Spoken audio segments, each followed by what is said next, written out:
Paano kung sabihin ko sa iyo na ang maliit na ipis na gumagapang sa kusina ninyo ay maaaring may dalang mga mikrobyong kayang magdulot ng sakit? Totoo nga ba ito o isa lamang itong pananakot? Alamin natin.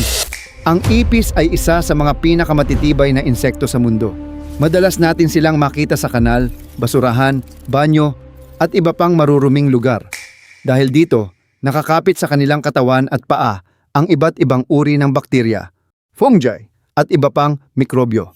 Kapag gumapang ang ipis sa iyong mesa, plato, kutsara o pagkain, maaari nitong mailipat ang mga mikrobyong dala nito. Hindi ibig sabihin na bawat ipis ay siguradong magpapasakit sa tao, ngunit tumataas ang panganib ng kontaminasyon kapag napabayaan ang kalinisan ng bahay.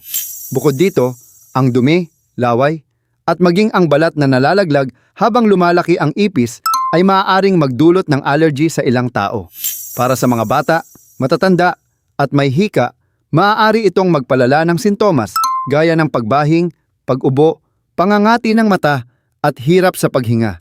Isa pa sa problema ay ang bilis nilang dumami. Ang isang babaeng ipis ay maaaring mangitlog ng maraming beses sa loob ng buhay nito. Kaya kapag may nakita kang isang ipis, posible ring may iba pang nagtatago sa mga bitak, ilalim ng lababo, likod ng kabinet o kisame. Kaya paano nga ba makakaiwas? Una, panatilihing malinis ang kusina at hapagkainan. Huwag mag-iwan ng tirang pagkain sa magdamag.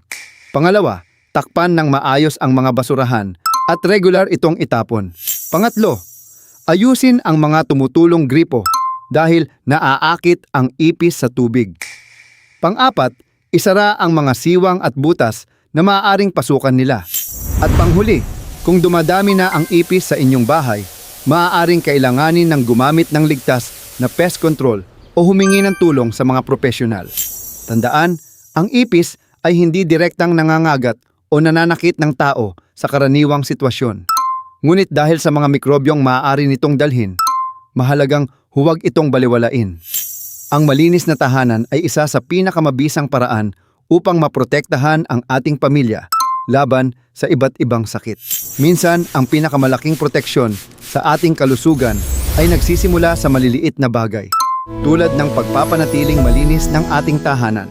Ang pag-iwas ay laging mas mabuti kaysa paggagamot. At ikaw, anong topic ang gusto mong pag-usapan sa susunod na video? I-comment mo na. Kung gusto mo pa ng ganitong klase ng content, sana naman ay i-follow mo ang page na ito. Maraming salamat sa panonood.